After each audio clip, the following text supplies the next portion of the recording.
जय हिंद प्यारे बच्चों, मैं जितेंद्र कुमार पांडे आपका स्वागत करता हूं आपके अपने ही YouTube platform target with Jitendra पर। प्यारे बच्चों, यूपी बोर्ड एग्ज़ाम 2026 बहुत करीब में आ रहा है। दिन प्रतिदिन कम ही समय होता जा रहा है और उस क्रम की तैयारी में हम लोग अगर बात करें तो क्लास 10th की इंग्लिश का आज हम लोग चौथा मॉडल पेपर देखने वाले हैं। और इस चौथे मॉडल पेपर में हम लोग क्या देखेंगे, ऐसे प्रश्नों को जो परीक्षा में बार बार आते रहते हैं। तो ऐसे ही समस्त क्लासेस को पाने के लिए आप लोग चैनल को सब्सक्राइब कीजिए, बेल आइकन दबाइए और साथ ही साथ क्लास को लाइक करके अपने मित्रों के पास शेयर कर दीजिए। चलिए हम शुरुआत करते हैं। तो आपको पता है कि पहले 1 से लेकर के 20 तक के बहुविकल्पीय प्रश्न होते हैं और उसमें हम लोग देखेंगे read the following passage carefully. नीचे दिए गए पैसेज को ध्यानपूर्वक पढ़िए and choose the correct option और सही विकल्प का चयन कीजिए to answer the questions that follow. उससे संबंधित प्रश्नों का और उससे संबंधित प्रश्नों का उत्तर देने के लिए सही विकल्प का चयन कीजिए। अब देखते हैं, पैसेज को पहले पढ़ते हैं। 1 से 3 तक के लिए निर्देश है, जिसमें पैसेज है बच्चों, अबाउट 500 ईयर्स एगो, लगभग 500 वर्षों पहले, ए टाउन कॉल्ड हेमलिन, एक कस्बा था जिसे हेमलिन कहा जाता था, इन नॉर्थ जर्मनी, उत्तरी जर्मनी में, वाज ओवररन विद रैट्स, चूहों से बहुत अधिक भर गया था।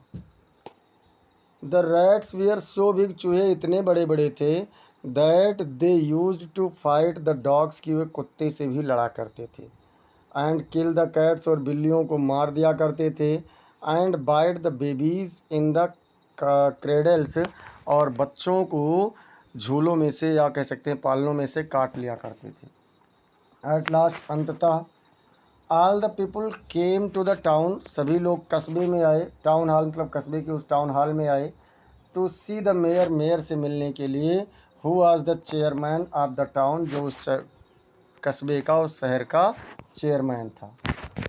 दे बेग्ड हिम, उन्होंने उससे निवेदन किया, टू डू समथिंग, कुछ करने के लिए, to rid them of the rats, उन्हें चूहों से छुटकारा दिलाने के लिए। उसने उन्हें चूहों से छुटकारा दिलाने के लिए उनसे कुछ करने का निवेदन किया। द नेक्स्ट डे, अगले दिन, the mayor held a meeting, mayor ने एक बैठक बुलाई। A tall man in queer long coat, एक लंबा व्यक्ति जो एक विचित्र लंबा सा कोट पहने हुए था, फ्रॉम हील टू हेड, मतलब कि एड़ी से लेकर के सिर तक, एंटर द हॉल, उस बैठक में प्रवेश किया। He went up to the table, वह मेज़ तक गया, एंड सेड, और कहा, I can rid your town of rats, मैं तुम्हारे शहर को चूहों से छुटकारा दिला सकता हूँ। इफ़ यू पे मी 1000 पीस ऑफ गोल्ड, यदि आप मुझे 100 सिक्के, सोने के 100 सिक्के दें। We shall be glad to give you much more than that, हम तुम्हें उससे भी अधिक दे करके खुश होंगे। To be rid of the rats, उस चूहों से छुटकारा पा करके, सेड द मेयर, मेयर ने कहा। अब देखते हैं बच्चों, the town Hamelin was in, town Hamelin कहाँ पर था?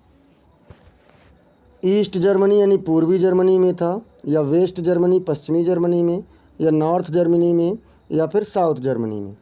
तो बच्चों हम लोगों ने पढ़ा है कहाँ पर था, तो ये आपका था नॉर्थ जर्मनी में। सी वाला विकल्प आपका सही आंसर हो जाएगा। दूसरा नंबर कह रहा है, a tall man in queer long coat demanded, मतलब एक जो लंबा व्यक्ति आया था, विचित्र लंबे कोट वाला, उसने मांग किया। क्या मांग किया था?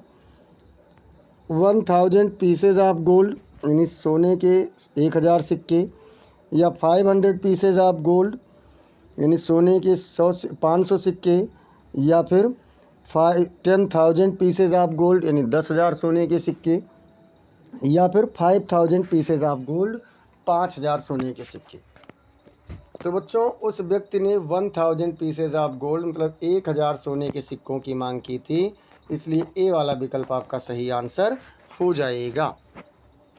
क्वेश्चन नंबर 3 कह रहा है, which word in the passage means strange.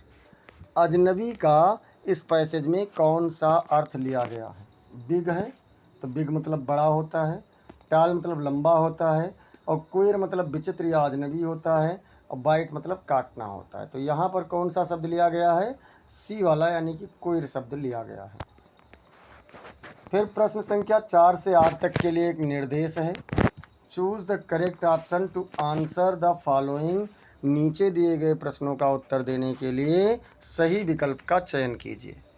अब इसमें देखते हैं चौथा प्रश्न क्या कह रहा है। Mohan is taking rest. Mohan आराम कर रहा है। Dot dot a tall tree, एक पेड़, बड़े पेड़। अब इसमें अंडर होगा या इन होगा या अबाउट होगा या विद इन होगा। विद इन मतलब समय सीमा के भीतर की बात होती है, तो ये नहीं होगा। अबाउट मतलब के बारे में, ये भी नहीं होगा। इन मतलब में, तो पेड़ में आराम नहीं करेगा। अंडर यहाँ पर सही उत्तर हो जाएगा। ए वाला विकल्प आपका बिल्कुल सही आंसर हो जाएगा। 5वां नंबर कह रहा है द ट्रेन है डॉट डॉट है। Before I reach the station, मेरे स्टेशन पहुँचने से पहले क्या हुई। स्टार्ट मतलब चलती है। स्टार्टेड मतलब चली गई या शुरू हो गई। हैड स्टार्टेड होगा या विल स्टार्ट होगा। तो बच्चों देखिए, इधर वाला उपवाक्य आपका पास्ट इंडेफिनिट में है। बिफोर लगा है तो इसके पहले वाला उपवाक्य आपका पास्ट परफेक्ट में हो जाएगा। सी वाला विकल्प आपका बिल्कुल सही हो जाएगा, हैड स्टार्टेड हो जाएगा। क्वेश्चन नंबर 6 कह रहा है rearrange the following word clusters. तो नीचे दिए गए शब्द समूहों को पुनः व्यवस्थित कीजिए to make a meaningful sentence, एक अर्थपूर्ण वाक्य बनाने के लिए। तो देखते हैं क्या है। द रोड, फिर उसके बाद ऑफ, फिर ओबे, फिर वी, फिर रूल्स, फिर द, फिर मस्ट।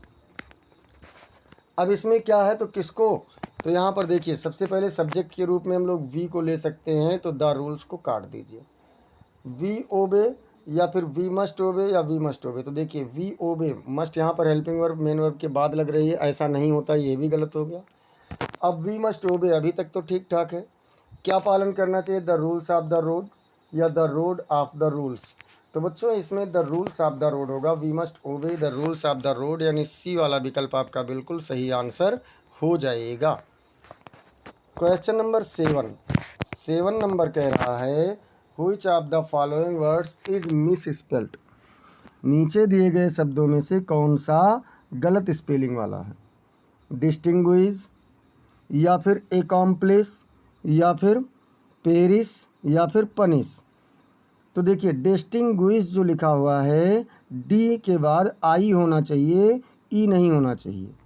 यही आपकी गलत स्पेलिंग है और इसलिए ए वाला विकल्प आपका सही उत्तर हो जाएगा। बाकी एकॉम्प्लिश सही है, पेरिस भी सही है और पनिश भी सही है। क्वेश्चन नंबर 8 कह रहा है he had to repent what he had done. उसे उस पर पछताना पड़ा जो उसने किया था। अब रिपेंट के बाद यहाँ पर भरना चाहिए, डॉट डॉट होना चाहिए, मैंने नहीं लगाया है, कोई बात नहीं, आपको बता दें। इसमें ऐट होगा या ऑफ होगा या ओवर होगा या फिर फॉर होगा। तो बच्चों इसमें रिपेंट के बाद में ऐट का प्रयोग होता है। रिपेंट के बाद किसका प्रयोग होगा, तो ऐट का प्रयोग होगा। ए वाला विकल्प आपका बिल्कुल सही आंसर हो जाएगा। क्वेश्चन नंबर 9 to 10, 9 और 10 के लिए निर्देश है रीड द पैसेज गिवन बेलो। नीचे दिए गए पैसेज को पढ़िए। चूज़ द करेक्ट ऑप्शन, सही विकल्प का चयन कीजिए। To answer the questions that follow, उसके नीचे दिए गए प्रश्नों का उत्तर देने के लिए। नीचे दिए गए प्रश्नों का उत्तर देने के लिए आपको पैसेज पढ़ना है, उसके प्रश्नों का उत्तर देना है। तो चलिए देखते हैं। दैट इवनिंग, उस शाम, after I had finished the rest of my homework, मैं अपने सभी बचे हुए गृह कार्यों को पूरा करने के बाद। The note about the essay, उस निबंध के बारे में जो लेख था, काट माई आई, मेरी नज़रें उस पर पड़ी। I begin thinking about the subject, मैंने उस विषय के बारे में सोचना शुरू किया।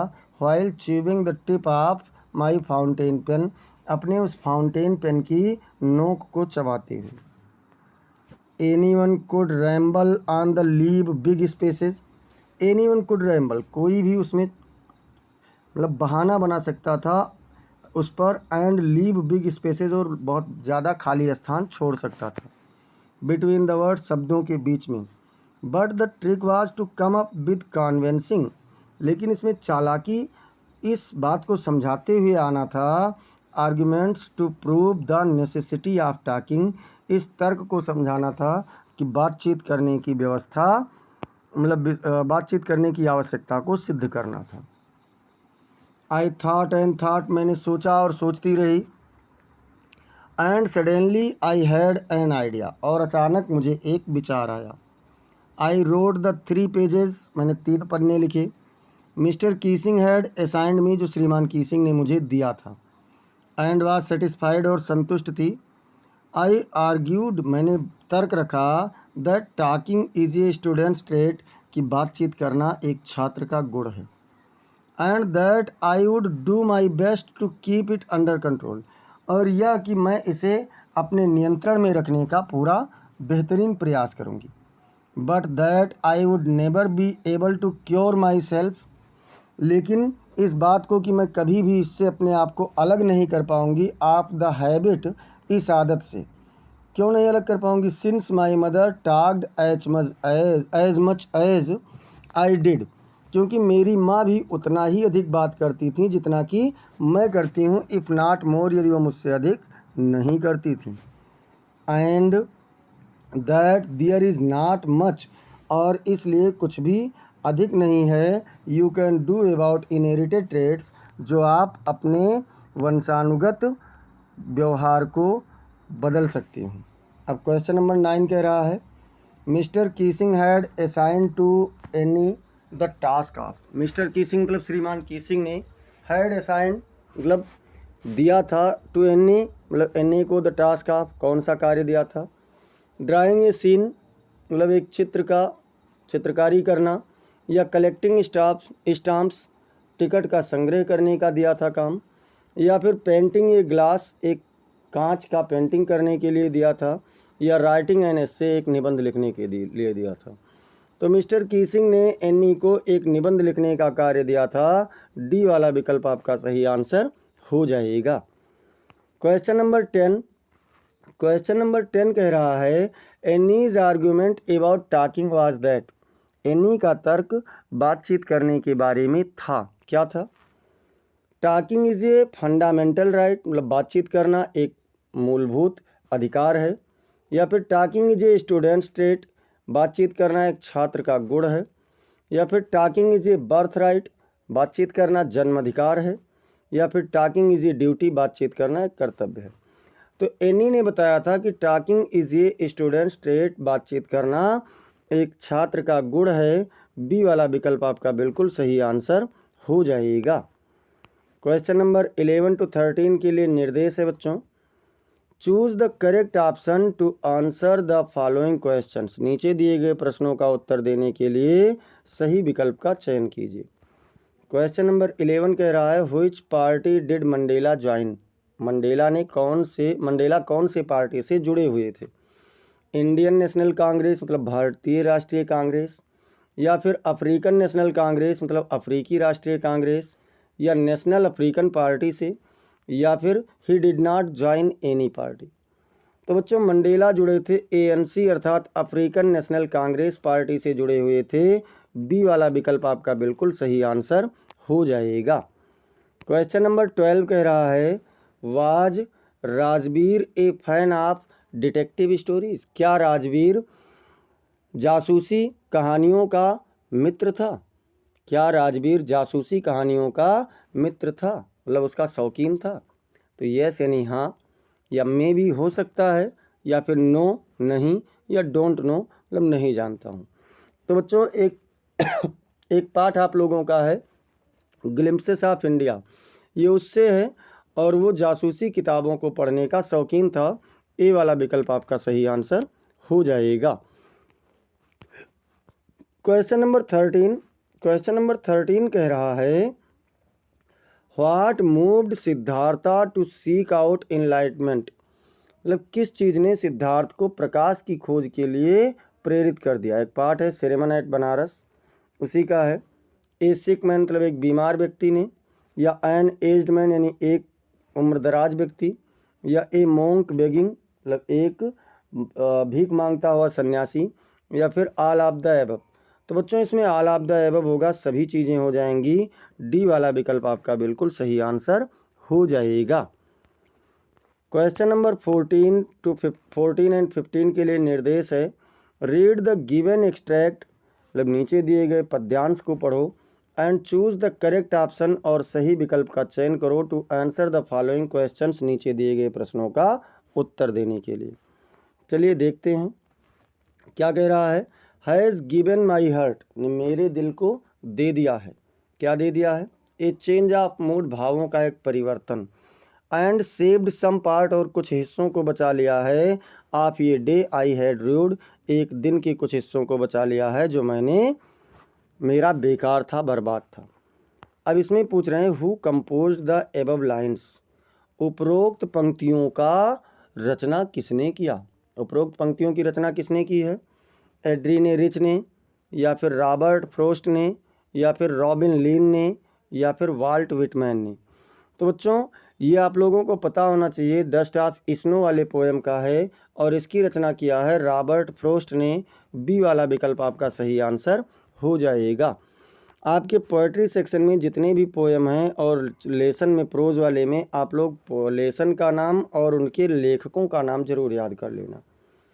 फिर इसमें कह रहे हैं द पोएट वाज इन, ये कवि था कैसे भाव में था? प्लीजेंट मूड मतलब कि सुहावने भावों में, या प्लेफुल मूड मतलब खेलने के भाव में, या फिर रफ मूड यानी बेकार मूड भाव में, या सैड मूड मतलब कि दुखी भाव में। कैसा था बच्चों? तो वो दुखी भाव में था, दुखी भाव में था जो कौवे ने उनके उस दुखी भाव को बचा लिया था। क्वेश्चन नंबर 16 to 20 मतलब 16 से 20 तक के लिए कह रहा है choose the correct option to answer the following questions, नीचे दिए गए प्रश्नों का उत्तर देने के लिए सही विकल्प का चयन कीजिए। नीचे दिए गए प्रश्नों का उत्तर देने के लिए सही विकल्प का चयन कीजिए। मिसेज पंफ्रे वाजिए श्रीमती पंफ्रे थी, क्या थी? पुअर लेडी मतलब गरीब महिला, या सेल्फिश लेडी अर्थात स्वार्थी महिला, या फिर रिच लेडी मतलब कि अमीर महिला, या फिर ए जेंटल लेडी मतलब एक साधारण महिला। तो बच्चों मिसेज पंफ्रेट जो कि ट्रकी की मालकिन थी एक अमीर महिला थी, इसलिए सी वाला विकल्प आपका यहाँ पर सही आंसर हो जाएगा। क्वेश्चन नंबर 17 में शुरुआत में ही रिक्त स्थान है, डॉट डॉट है, फिर he encouraged Ebright's in his interest in learning, ने एब्राइट का उसके सीखने की रुचि में प्रोत्साहन किया। किसने किया था? हिज फादर उसके पिताजी ने, या हिज मदर उसकी माँ ने, या हिज फ्रेंड्स उसके मित्रों ने, या हिज टीचर उसके अध्यापक ने।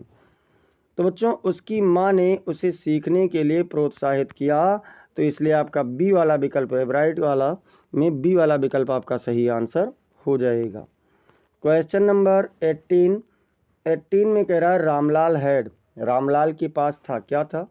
3 daughters एंड 4 sons मतलब 3 लड़कियां और 4 लड़के, या फिर 3 sons एंड 4 daughters मतलब 3 लड़के और 4 लड़कियां, या फिर 2 sons एंड 5 daughters मतलब 2 लड़के और 5 लड़कियां, या फिर 5 sons एंड 2 daughters मतलब 5 बेटे और 2 बेटियां। तो कितने थे? 3 बेटे और 4 बेटियां थीं, 3 बेटे और 4 बेटियां थीं। बी वाला विकल्प आपका बिल्कुल सही उत्तर हो जाएगा। क्वेश्चन नंबर 19 कह रहा है रिचर्ड एवराइट वाज एंड, रिचर्ड एवराइट एक थे, कौन थे? एक्टर थे, या सिंगर थे, या इंजीनियर थे, या साइंटिस्ट थे। तो बच्चों रिचर्ड एवराइट कौन थे? एक साइंटिस्ट थे। डी वाला विकल्प आपका बिल्कुल सही उत्तर हो जाएगा। क्वेश्चन नंबर 20 नंबर क्या कह रहा है? In which profession the boy was trend, लड़का कौन से व्यवसाय में प्रशिक्षित था? ये बात हो रही है हरी सिंह की। किसमें था? टाइपिंग में, या फिर थेफ्ट में, या फिर हाउस होल्ड वर्क, या कुकिंग में। तो बच्चों जो हरी सिंह था वो चोरी के व्यवसाय में बहुत अच्छे से प्रशिक्षित था। बी वाला विकल्प आपका बिल्कुल सही उत्तर हो जाएगा। अगर अब तक आप लोगों ने चैनल को सब्सक्राइब नहीं किया, लाइक नहीं किया क्लास को, तो आप लोग ये सारा काम कर दीजिए बच्चों। यहाँ से शुरू होता है सेक्शन बी, और सेक्शन बी क्या कह रहा है? द फॉलोइंग पैसेज, मतलब रीड द फॉलोइंग पैसेज, नीचे दिए गए पैसेज को पढ़िए and answer the questions that follow, और उसके नीचे दिए गए प्रश्नों का उत्तर दीजिए। चलिए, मोस्ट ऑफ द गर्ल्स, मतलब अधिकांश लड़कियां बिलोंगिंग टू पुअर फैमिलीज, जो गरीब परिवार से संबंधित होती हैं, do not go to school, विद्यालय नहीं जाती हैं, इन रूरल एरियाज, मतलब ग्रामीण क्षेत्रों में। ग्रामीण क्षेत्रों में अधिकांश गरीब परिवार की लड़कियां स्कूल नहीं जाती हैं। व्हेन आज जब पूछा जाता है, दियर पेरेंट्स वुड से, उनके माता पिता कहते हैं, that they want their daughters, कि वह अपनी पुत्रियों को टू बी एजुकेटेड, शिक्षित करना चाहते हैं, पढ़ाना चाहते हैं। दे स्टे एट होम, वह घर पर ठहरती हैं, बिकॉज दियर पेरेंट्स बिलीव, क्योंकि उनके माता पिता विश्वास करते हैं, that the kind of education, कि शिक्षा का प्रकार ऑन ऑफर, जो प्रदान किया जाता है, is not appropriate for their daughters, उनकी पुत्रियों के लिए उचित नहीं है। अप्रोप्रिएट मतलब उचित, उनकी पुत्रियों के लिए उचित नहीं है। और अथवा इसलिए भी होता है, बिकॉज, क्योंकि they feel the risk are too great, वह महसूस करते हैं कि खतरे बहुत बड़े हैं। दोज रिस्क आर रियल, वह खतरे वास्तविक भी हैं। Girls are sexually harassed sometimes, लड़कियां कभी कभी सेक्सुअली रूप से, या कह सकते हैं उनका हरासमेंट किया जाता है, प्रताड़ित की जाती हैं, बाय दियर फेलो स्टूडेंट्स, उनके साथी छात्रों के द्वारा, और टीचर्स या अध्यापकों के द्वारा, और बाय स्ट्रेंजर्स, या फिर उन अजनबियों के द्वारा, as they walk down to school, जब वो स्कूल जाती हैं। These pressures are central to law, ये दबाव केंद्रीय भावों में है, केंद्रीय नियमों में है। Enrolment and retention of girls, जो लड़कियों के एनरोलमेंट में, मतलब दाखिले में बहुत अधिक कमी करता जा रहा है। पुअर्टी आल्सो प्लेज, मतलब गरीबी भी खेलती है, इट्स पार्ट्स, अपना हिस्सा, गरीबी भी अपनी भूमिका निभाती है। If their clothes are torn, यदि उनके कपड़े फटे होते हैं। Girls from poor families will stay at home, तो गरीब घरों की लड़कियां घर पर ही रहती हैं। इन सच केसेज, ऐसे मामलों में, they are forced by the demands of modesty and propriety, ऐसे मामलों में वह मजबूरीवश सभ्यता और संस्कार की उनसे मांग की जाती है। चलिए देख लेते हैं। यहाँ से कह रहा है, what role does poverty play in the education of girls, मतलब गरीबी लड़कियों की शिक्षा में कौन सी भूमिका अदा करती है, कैसी भूमिका अदा करती है। तो देखते हैं, poverty also plays its part, गरीबी भी अपनी भूमिका अदा करती है। कैसे? If their clothes are torn, यदि उनके कपड़े फटे होते हैं। Girls from poor families will stay at home, तो गरीब परिवारों की लड़कियां घर पर ही रहेंगी, अर्थात वो स्कूल तो बिल्कुल नहीं जाएंगी। भाई फटे कपड़ों में कौन जाना चाहेगा स्कूल, कोई नहीं। अब बी नंबर कह रहा है कि हु आर द पर्सन्स, ऐसे कौन से लोग हैं, who cause harassment to school going girls, जो स्कूल जाने वाली लड़कियों की परेशानी का कारण बनते हैं। ऐसे कौन से लोग होते हैं जो स्कूल जाने वाली लड़कियों की परेशानी का कारण बनते हैं। तो देखते हैं बच्चों, girls are sexually harassed sometimes, कभी कभी लड़कियों को शारीरिक रूप से प्रताड़ित किया जाता है, बाय दियर फेलो स्टूडेंट्स, उनके साथी छात्रों के द्वारा, आर टीचर्स या अध्यापकों के द्वारा, आर बाय स्ट्रेंजर्स या अजनबियों के द्वारा, as they walk down to school, जब वो स्कूल जाती हैं।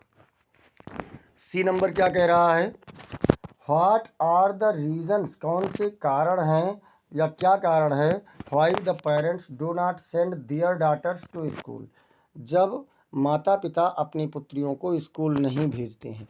Though they want them to be educated, यद्यपि वे उन्हें शिक्षित करना चाहते हैं।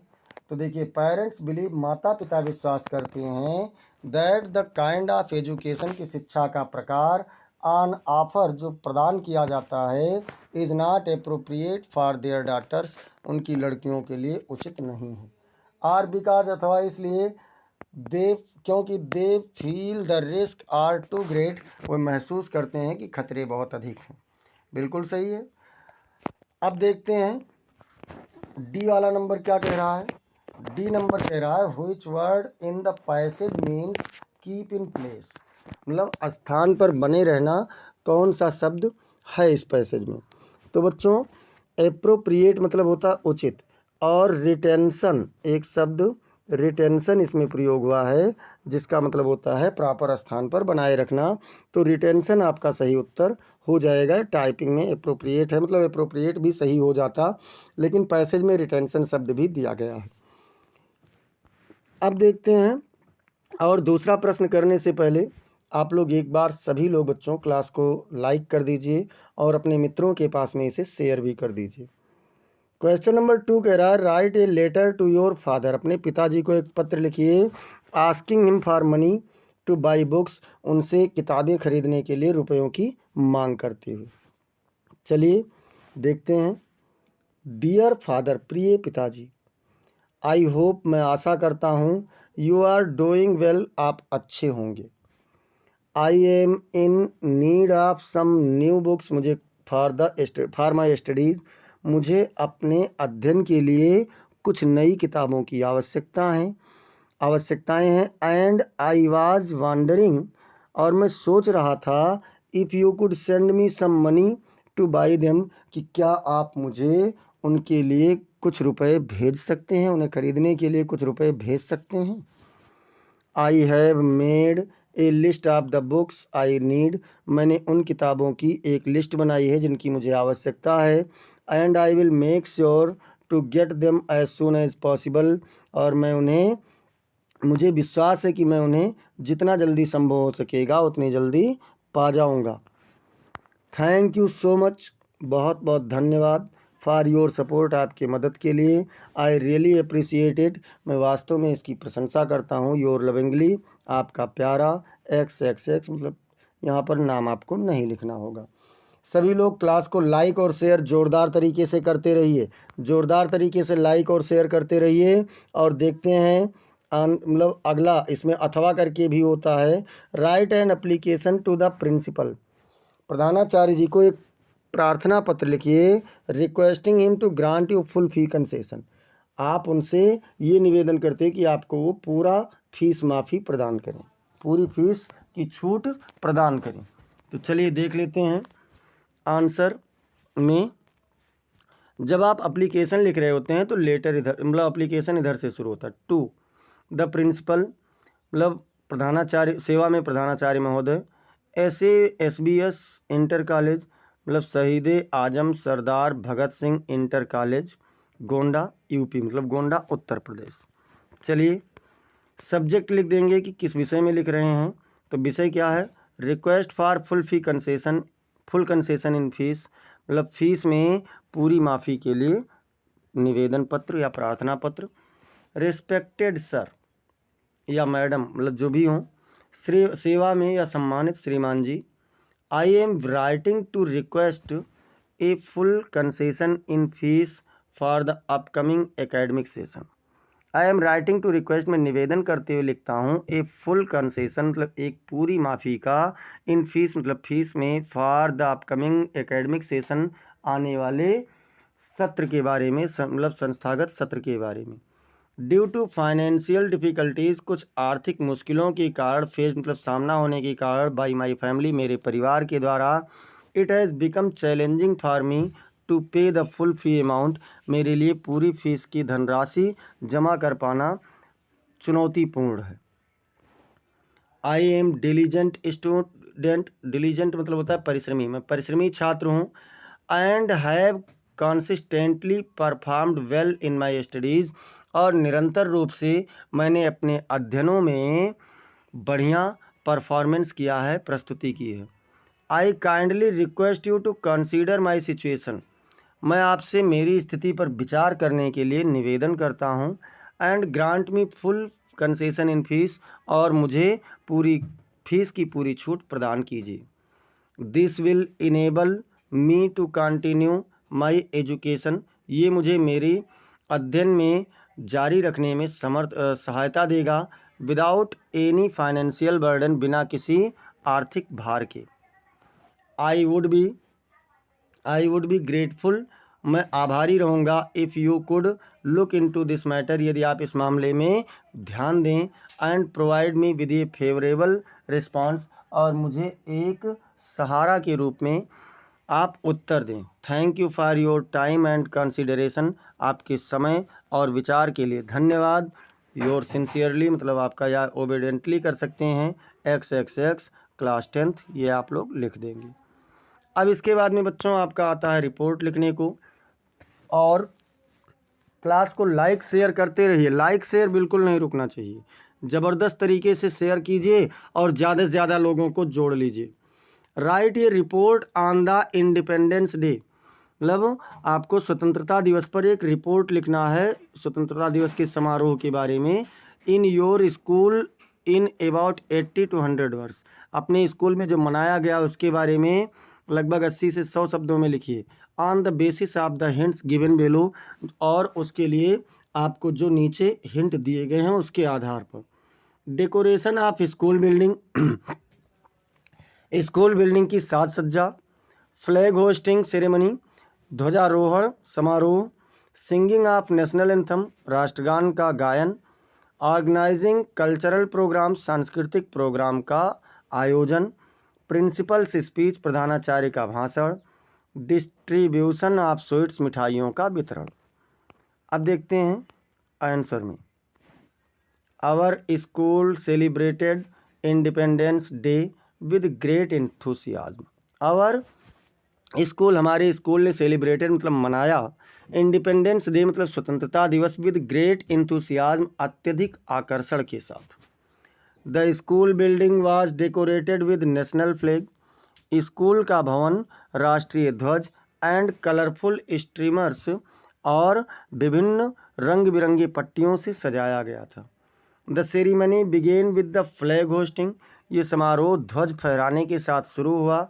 Followed by the singing of the national anthem, उसके बाद में राष्ट्रगान, तुरंत बाद में राष्ट्रगान गाया गया। स्टूडेंट्स शोकेस्ड दियर टैलेंट्स, छात्रों ने अपने योग्यताओं का भी प्रदर्शन किया। थ्रू कल्चरल प्रोग्राम, सांस्कृतिक प्रोग्रामों से, सांस्कृतिक कार्यक्रमों से। इंक्लूडिंग पैट्रियोटिक सॉन्ग, जिसमें देशभक्ति गीत सम्मिलित थे। एंड डांसेज, और नृत्य भी सम्मिलित थे। The principal delivered an inspiring speech, प्रधानाचार्य महोदय ने एक प्रेरणादायक भाषण प्रदान किया।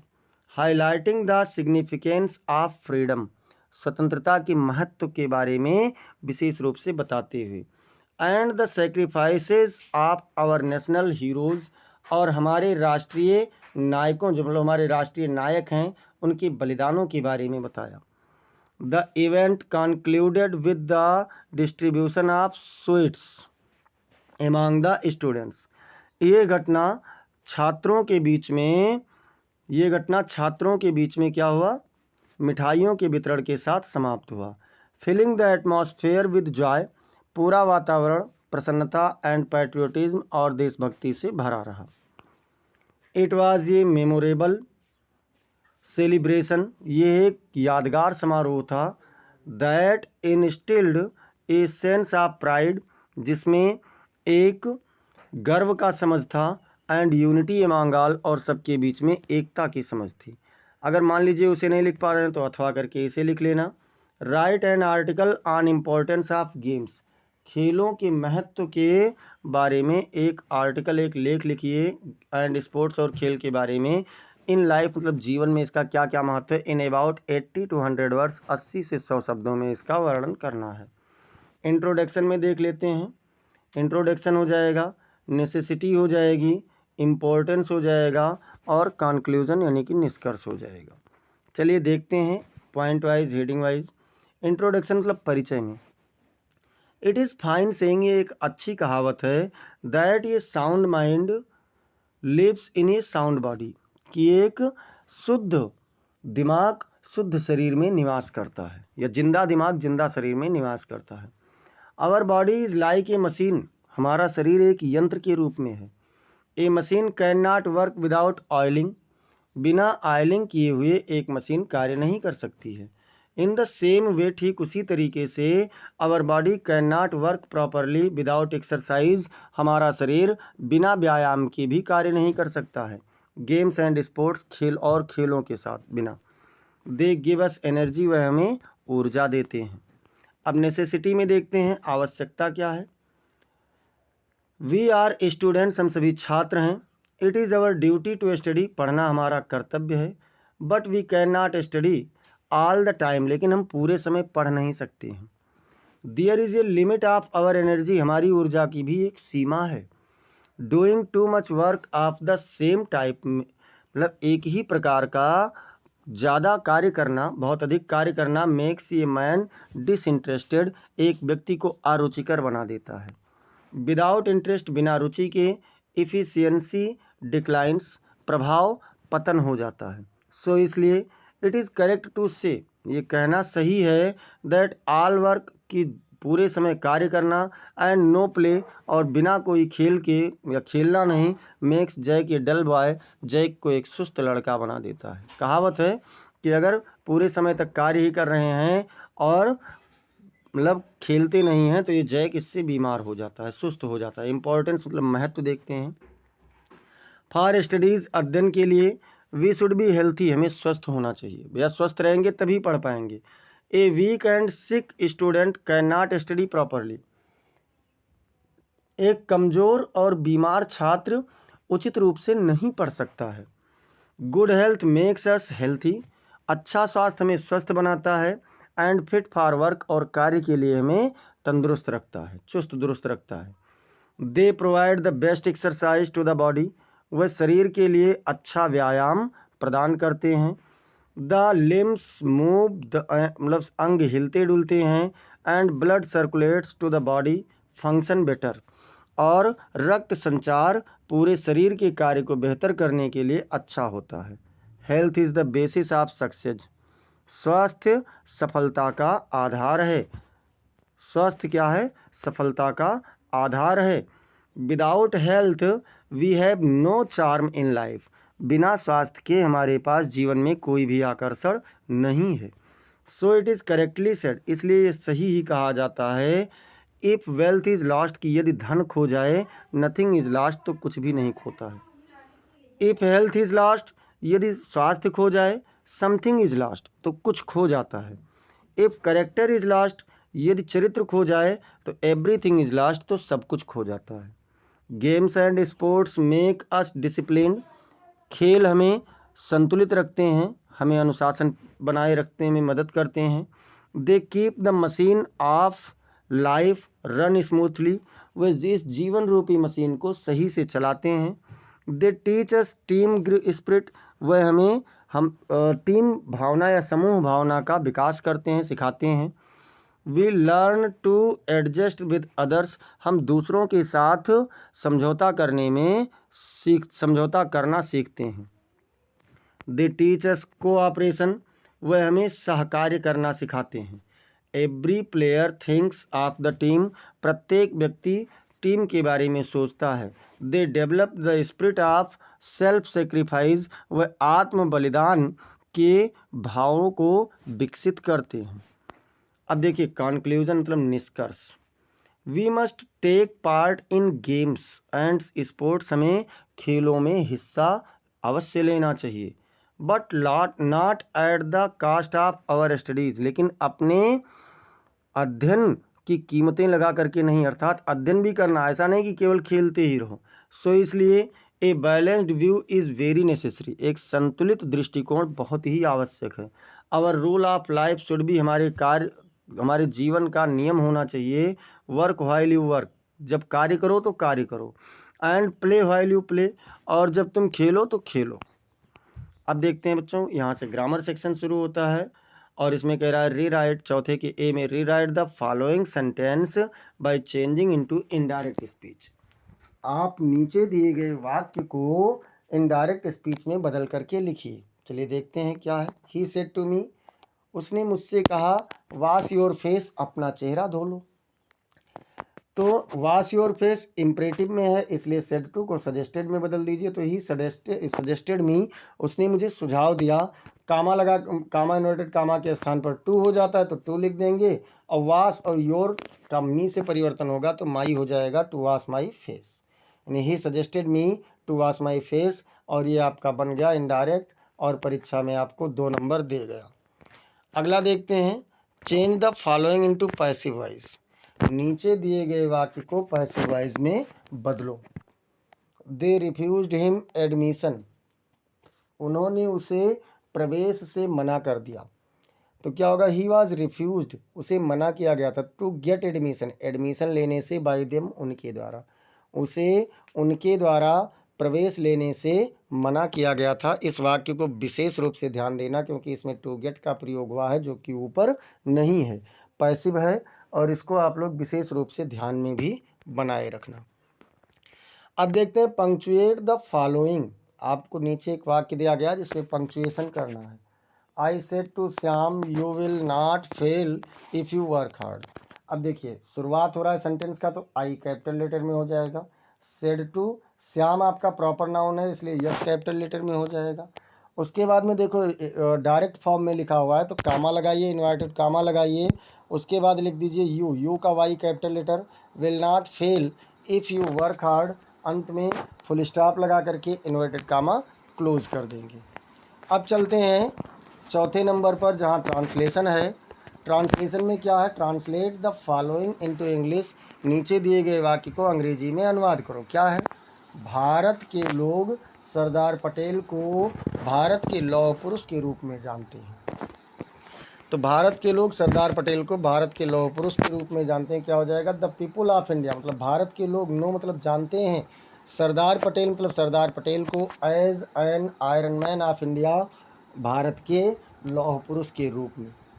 फिर क्या कह रहे हैं, वह एक कुशल प्रशासक एवं संगठनकर्ता थे। तो कौन थे, वह यानी ही वॉज एन इफिशियंट, इफिशियंट मतलब होता है कुशल, और एडमिनिस्ट्रेटर मतलब प्रशासक, एंड ऑर्गेनाइजर और संगठनकर्ता। He was an efficient administrator and organiser. फिर क्या कह रहे हैं, उनके पास सही व्यक्ति को सही पद पर चुनने की अद्वितीय क्षमता थी।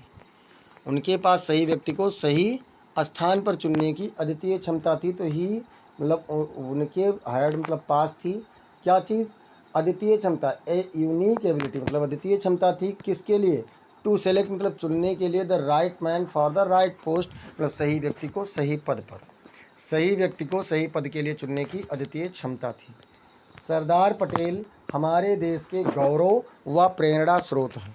कौन है, सरदार पटेल। तो चलिए देखते हैं, Sardar Patel is the pride, Sardar Patel गौरव हैं, and inspiration of our country, और हमारी देश की प्रेरणा है। अब देखते हैं क्वेश्चन नंबर 5। क्वेश्चन नंबर 5 कह रहा है, answer the following questions in about 30 to 40 words each. नीचे दिए गए प्रश्नों में से प्रत्येक का 30 से 40 शब्दों में उत्तर दीजिए। चलिए देख लेते हैं, ए वाला नंबर क्या कह रहा है, why was any in tears, any की आंखों में आंसू क्यों थे, when she left the Montessori school, जब उसने मॉन्टेसरी स्कूल छोड़ा था तो उसकी आंखों में आंसू क्यों थे।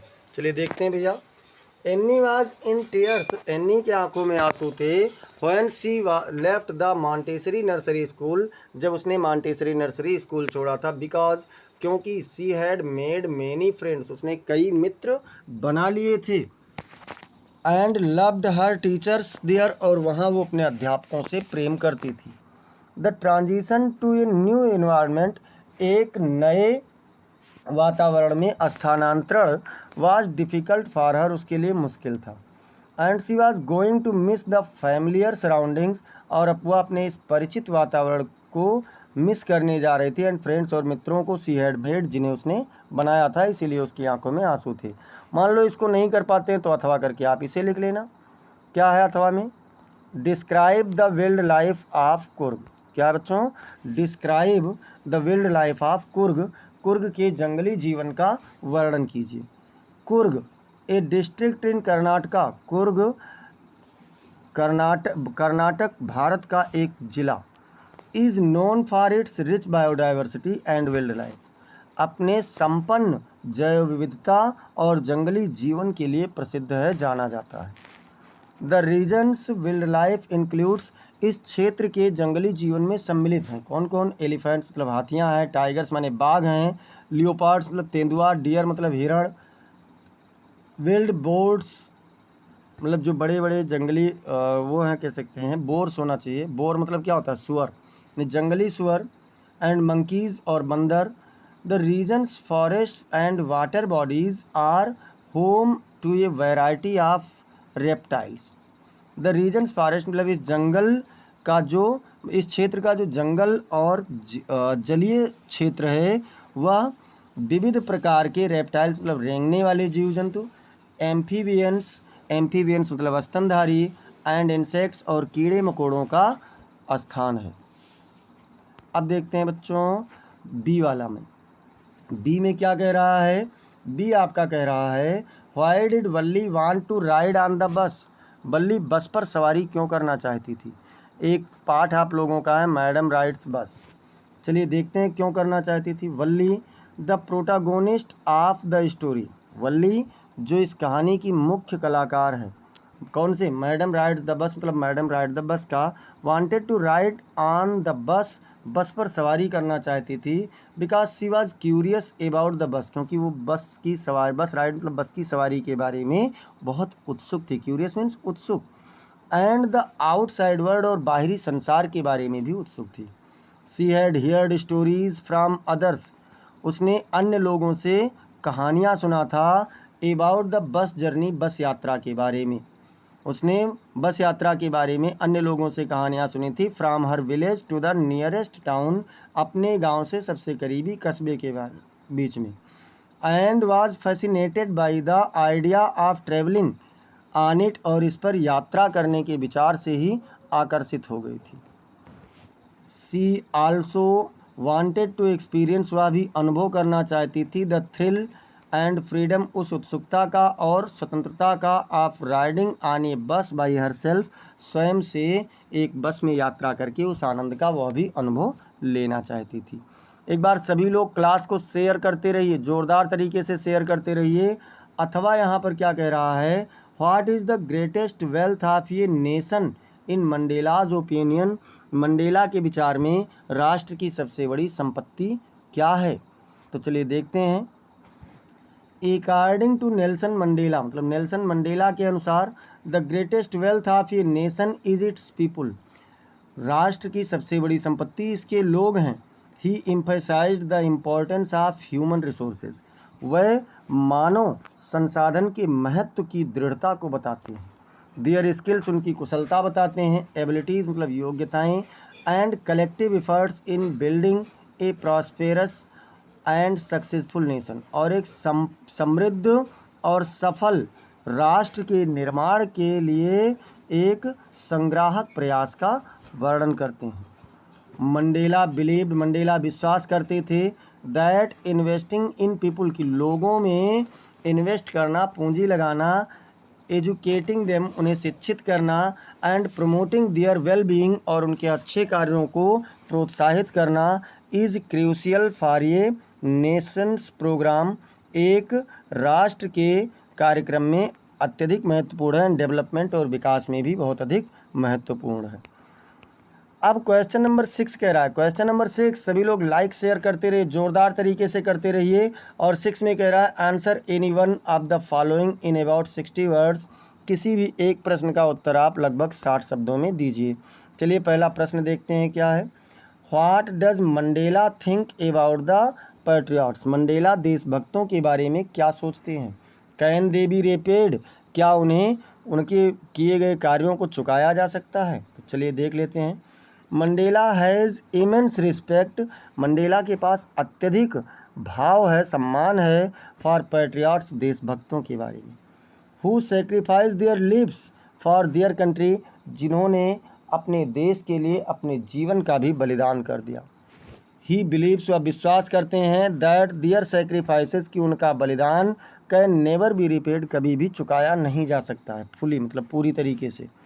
अकॉर्डिंग टू हिम, उनके अनुसार, patriots like Oliver Tambo and others, मतलब ओलिवर टेम्बो और अन्य देशभक्तों जैसे हु फाट फॉर फ्रीडम, जो स्वतंत्रता के लिए, एंड जस्टिस और न्याय के लिए लड़े, कैन ओनली बी ऑनर्ड, केवल उनका सम्मान किया जा सकता है, एंड रिमेंबर्ड और याद किया जा सकता है, बट दियर डेब्ट can never be fully repaid, लेकिन उनके उस ऋण को कभी भी पूरी तरीके से चुकाया नहीं जा सकता है। दियर सेल्फलेस कंट्रीब्यूशंस, उनके जो निस्वार्थ योगदान था टू द नेशन, मतलब राष्ट्र के लिए, are invaluable and leave a lasting legacy, मतलब वह एक बहुमूल्य, इनवैल्यूएबल मतलब बहुमूल्य भाव है और एक कभी ना मिटने वाला छाप छोड़ते हैं। अथवा मान लीजिए इसको नहीं कर पा रहे हैं तो इसे कर देना, क्या है इसमें, give a brief sketch of Annie's life, any के जीवन का एक संक्षिप्त चरित्र चित्रण कीजिए। चलिए भैया देखते हैं।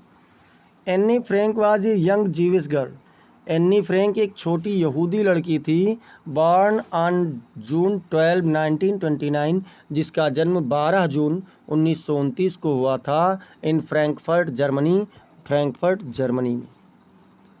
After the Nazis came to power, नाजीवादियों के सत्ता में आने के बाद, Anne and her family faced persecution, Anne और उसके परिवार ने परेशानियों का सामना किया, leading them to move to Amsterdam, जिसके कारण उन्हें एम्स्टर्डम तक जाना पड़ा।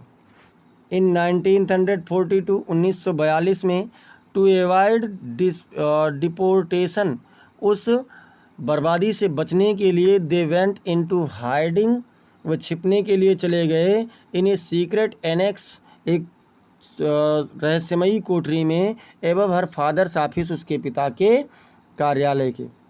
During her time in hiding, अपने वहाँ छुपे रहने के दौरान, कब से कब तक, 1942 टू 1944, मतलब 1942 से 1944 के बीच में, एनी केप्ट ये डायरी, एनी ने एक डायरी रखा, रिकॉर्डिंग हर थाट्स, उसमें अपने विचारों को लिखते हुए, फीलिंग्स भावों को, एंड एक्सपीरियंसेस और अनुभवों को लिखते हुए उसने एक डायरी का निर्माण किया। द फैमिली मतलब परिवार, वाज डिस्कवर्ड इन 1944, 1944 में पकड़ा गया, and sent to concentration camps, और उन्हें संरक्षण केंद्रों में भेज दिया गया।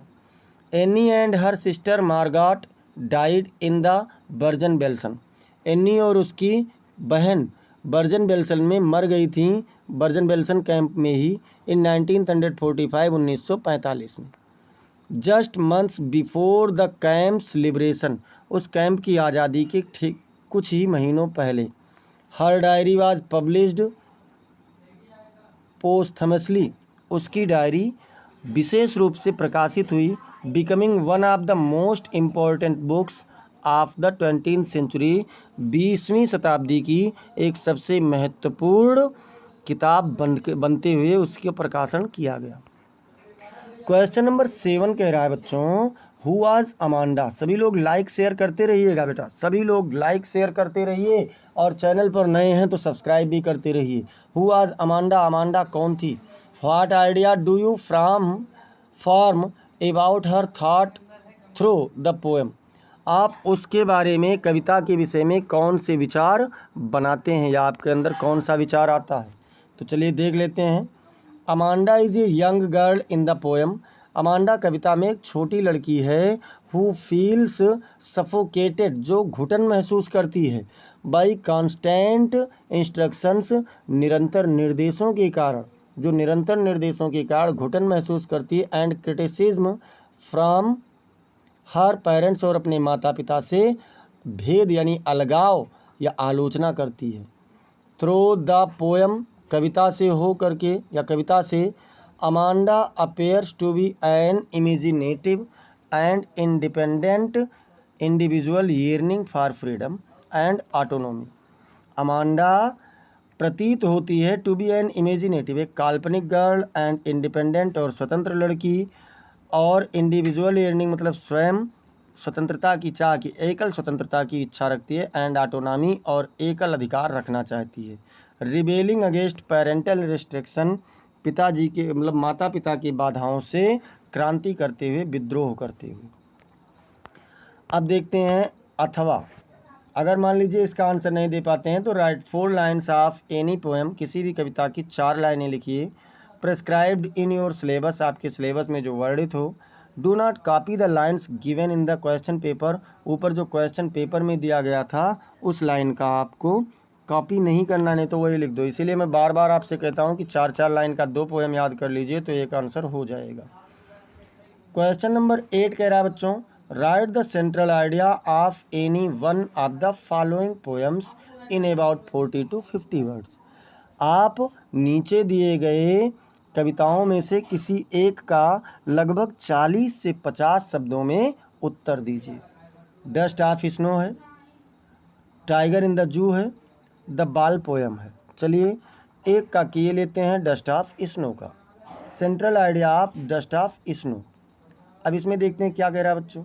The poem dust of snow मतलब by Robert Frost, Robert Frost के द्वारा लिखी गई कविता डस्ट ऑफ स्नो यानी बर्फ के कण, एक्सप्लोर्स हाउ स्मॉल, ये प्रदर्शित करती है कि कैसे छोटी चीज़ें, अनएक्सपेक्टेड इवेंट्स, अनचाही घटनाएं या अप्रत्याशित घटनाएं, can significantly impact one's mood, किस प्रकार कितने महत्वपूर्ण तरीके से किसी के भावों पर प्रभाव डाल सकती हैं एंड पर्सपेक्टिव, और उसकी योजनाओं को बदल सकती हैं। एक crow shaking snow from a hemlock tree, एक कौवा एक धतूरे के पेड़ से बर्फ़ गिराते हुए, बर्फ़ के टुकड़ों को गिराते हुए हिला करके, ऑन टू द पोएट मतलब कवि के ऊपर, मोमेंटरली लेफ्ट्स हिज सैडनेस, उसके उसी क्षण उसके दुख को हटा देता है।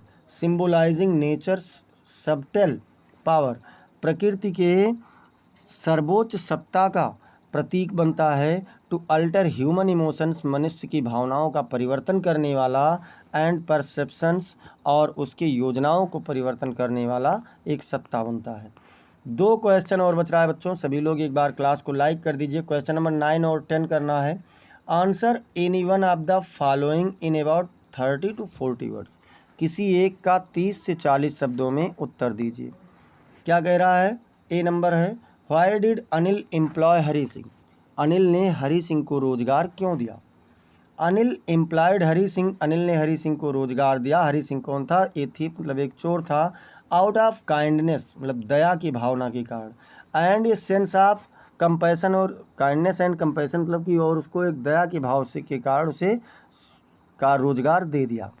डिस्पाइट नोइंग हरीज इंटेंशंस, हरी के भावों को विचारों को जानने के बावजूद भी Anil took him in, Anil ने उसे भीतर आने दिया।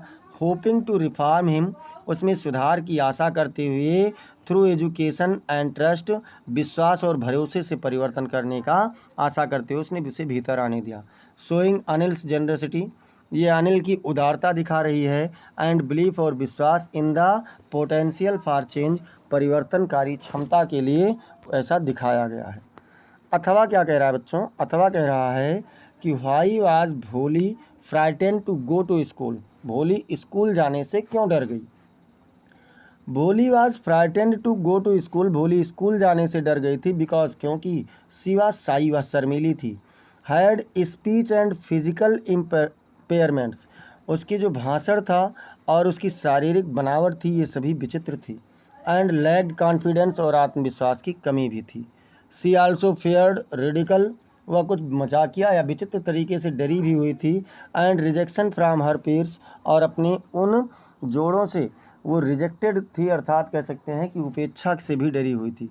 And teachers due to her differences, और अध्यापक भी उसे उसकी भिन्नता के कारण उपेक्षित करेंगे ऐसा वो सोचती थी। Making the prospect of attending school daunting for her, इसीलिए वह इस स्कूल में पहुंचना उसके लिए भयानक प्रतीत होता था। अथवा अब देखते हैं क्वेश्चन नंबर 10 कह रहा है, answer any one of the following in about 60 words, आप नीचे दिए गए प्रश्नों में से किसी एक का लगभग 60 शब्दों में आपको उत्तर देना है। तो चलिए देखते हैं। पहला क्वेश्चन क्या कह रहा है, describe the most important character of the chapter. Part A triumph of surgery. Triumph of surgery part के सबसे महत्वपूर्ण पात्र ट्रिकी का विस्तृत रूप से आप वर्णन कीजिए। तो चलिए देखते हैं कौन था ट्रिकी, कैसा था ट्रिकी, देख लीजिए। Tricky is the central character in the chapter A triumph of surgery. मतलब शल्य चिकित्सा की जीत नामक पाठ में ट्रिकी एक केंद्रीय पात्र है, मुख्य पात्र है। He is pampered and over indulged pet dog belonging to Mrs Pumphrey. He is pampered, उसका पालन पोषण किया जाता था या पालतू था, एंड ओवर इंडल्ज्ड पेट, और बहुत अधिक प्यार किया जाने वाला स्नेहिल कुत्ता पालतू था, बिलोंगिंग टू मिसेज पंफ्रे, श्रीमती पंफ्रे से संबंधित था। Tricki's excessive love for food. Tricki का भोजन के लिए अतिरिक्त प्रेम, पर्टिकुलरली स्वीट्स एंड चॉकलेट्स, विशेष रूप से मिठाइयाँ और चॉकलेट का जो प्रेम था, leads to his obesity and health issues, उसे उसकी बीमारी और अतिभार या मोटापे की ओर ले जाती है। ओबेसिटी मतलब मोटापा। डिस्पाइट हिज एनिमल्स एलिमेंट्स, अपने बीमारियों के बावजूद भी Tricki is a sweet and endearing dog. Tricki एक प्यारा और बहुत प्रिय कुत्ता था। His transformation from an obese मतलब उसके दुबला पतला होने के कारण लेथर्जिक डॉग और एक लचीला कुत्ता बनने के कारण उसका जो रूपांतरण था to a fit and energetic, मतलब एक तंदुरुस्त और मतलब ऊर्जावान बनने के लिए। One highlights the importance of discipline. इसमें एक बात को बहुत अच्छे से समझाया गया है कि जो अनुशासन है उसका महत्व समझाया गया, and proper care in pet ownership, और जो पालतू के मालिक हैं उनके लिए उचित देखभाल रखने की विचारों को समझाया गया है। मान लीजिए आप इसे नहीं कर पा रहे हैं, तब क्या करेंगे? Give a character sketch of माटिल्डा। माटिल्डा का एक चरित्र चित्रण करना है, और माटिल्डा किस पाठ की पात्र है? तो माटिल्डा है द नेकलेस पाठ की पाठ। माटिल्डा is a young intelligent and kind hearted girl. माटिल्डा एक युवती, बुद्धिमान और दयालु हृदय वाली लड़की है। हु फील्स अनएप्रिसिएटेड, जो बिना प्रशंसा के, एंड नेग्लेक्टेड और उपेक्षित महसूस करती है, by her selfish and materialistic parents, अपने स्वार्थ और उसके जो पदार्थों से, वस्तुओं से जो उसका गुण था, मतलब प्रेम था, उसके कारण। Despite their lack of support, उनके सहारे की कमी के बावजूद भी, माटिल्डा पोजेजेज एक्सेप्शनल एबिलिटीज़, माटिल्डा के पास कुछ अतिरिक्त गुण थे, कुशलताएं थीं, एंड ए स्ट्रांग डिज़ायर, और एक मजबूत इच्छा थी, फॉर लर्निंग एंड ग्रोथ, सीखने और विकास करने के लिए। सी इज डिटरमाइंड, वह दृढ़ है, निश्चित है। रेजिलिएंट मतलब कि कह सकते हैं बहुत ही दृढ़ विचारों वाली है। And stands out due to her unique qualities, और अपने अद्भुत या विलक्षण गुणों एंड थ्रस्ट और प्यास के कारण, फॉर नॉलेज, ज्ञान की, वह एक अद्भुत लड़की है। तो इस प्रकार से बच्चों आज हम लोगों ने चौथा मॉडल पेपर भी देख लिया, और ऐसे ही समस्त विषयों का मॉडल पेपर पाने के लिए आप लोग चैनल को सब्सक्राइब करिए, साथ ही साथ बेल आइकन भी आप लोग दबाइए, और क्लास को आप लोग लाइक तो ज़रूर कर दिया कीजिए। इसे आप अपने मित्रों के पास में शेयर कीजिए, और कमेंट सेक्शन में आप ज़रूर बताइए कि आपको क्लास कैसी लगी। अगर कोई सुझाव है, कुछ नया चाहते हैं, तो उसे भी आप लोग कमेंट सेक्शन में ज़रूर बताएं, उस पर भी विचार किया जाएगा। मिलते हैं फिर अगली क्लास में, तब तक के लिए जय हिंद, जय भारत।